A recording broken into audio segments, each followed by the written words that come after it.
ideas. I was trying to set up the idea that Manet had in mirror reflection. So one, the big idea is of the reflection, right? Now what's interesting is, this is a very famous place where the painting is depicting, the Folies Bergere. And we'll talk about the Folies Bergere in a moment. And anybody who's anybody knew what it was in 19th century, and the main thing they knew about it, there were mirrors everywhere. Now that's not something that in 2007 you walk up to this painting and would immediately know about. Please, no flash. And actually, we can't even photograph. No photography. Yeah. So the curator right away wanted to establish the fact there's a mirror here and you should be aware of it.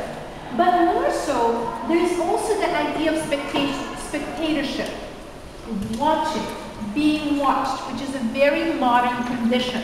In 19th century, for the first time, we had a place like the Folies Bergere, where not only the aristocrats were allowed, it wasn't the place for the lower classes, it was the place for people to really mix together.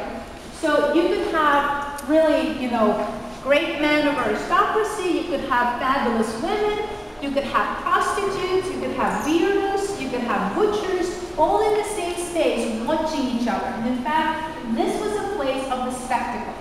So one of the things that's interesting, and before you leave this room, you might actually explore this installation, because as you walk up to the mirror and you watch the people who are watching this painting, and she kind of watches you in there. And then as you make your way here, you can actually see people looking here. So there's this whole idea of exchanging of gazes, which is a very 19th century, very modern idea that becomes part of our understanding of the world, something that's natural to us today. The other thing that I wanted to point out, the Folies Bergere was very known for its burgundy decorations. And if you actually look at this color right here, this is how we drew the color of the walls.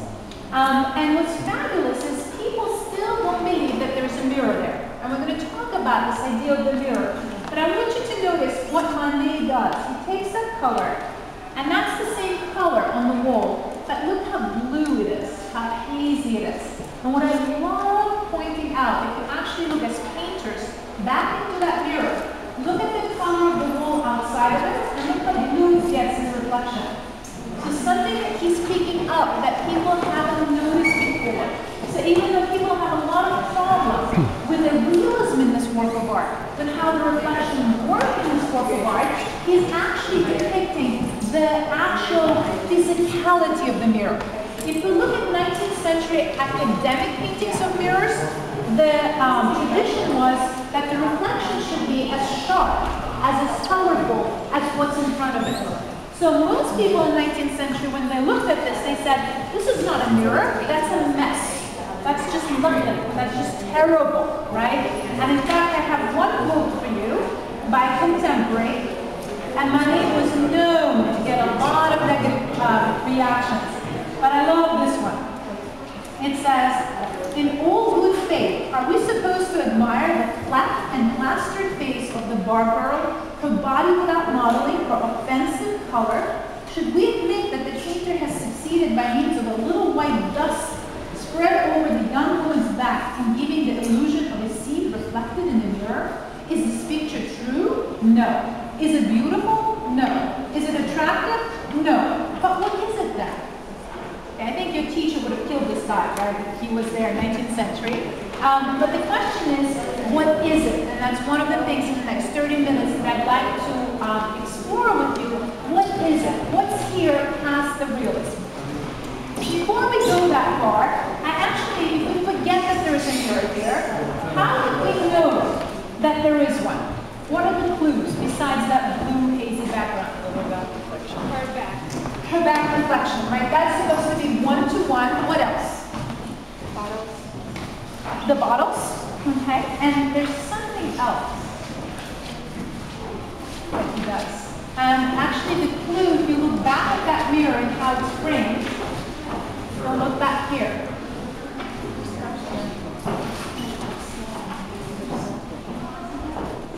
Anybody notice that gold frame at the bottom? Yeah. So very subtle, right? But he is really observing, and he is really trying to create. This is one world, this is another world, and there's the boundary that separates the two. And that the styles in which he paints the barmaid and the mirror have two different worlds of painting. If you look at how she's painted and how the still life is painted, it's less impressionistic. In fact, this composition, where is she placed? In the middle, right? She's larger than everything else.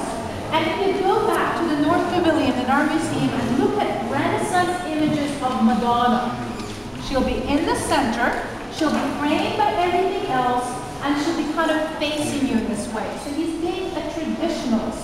He's looking at traditional portrayals of women. Which are the traditional portrayals of women again? The Virgin Mary, Mary Magdalene, right? And then as we go through time, some seductress, and it's very interesting, if you go back upstairs, you'll see how very quickly, from the Virgin, from the very pure representation of a woman, from time through 16th and 17th and 18th century, slowly they're becoming a prostitute. And you'll see how that happens if you walk up through our galleries chronologically. Now, the second thing I wanted to ask you, why do you think anybody would have a problem with this mirror? Anything that disturbs you about it? About the mirror? Yeah, about the mirror image. As a whole, the whole image. Her reflection, maybe her perspective. Yeah, what's wrong with that? It almost looks like it doesn't work. It doesn't work. Absolutely doesn't work. Especially, we'll give you an example. What's wrong with it? It's too much to the side. It should be in the back. Yeah, it should be right behind her. It's like there's two people. Yeah, two people. And look at your shadows. Can you imagine how disturbing if your shadow walked away? It looks like her mirror image has a life of its own. Right? It's very disturbing. Anything else that's wrong with any of the reflections?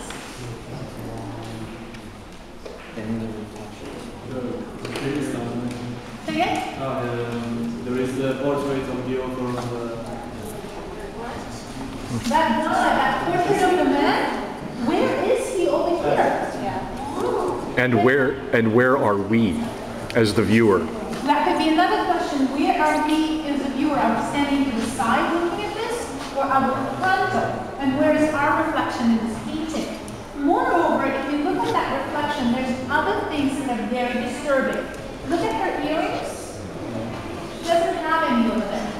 And her shoulders too seem a little. Maybe you forgot to paint it. Now look at this bracelet. It's on this arm. It's not on this arm. And then look at that arm reflected. And right behind the champagne bottle, it looks like she's got the gold bracelet on the wrong arm. We see some of the bottles reflected, but where are the champagne bottles over here? These bottles are standing kind of on this side, those bottles are standing on the opposite side.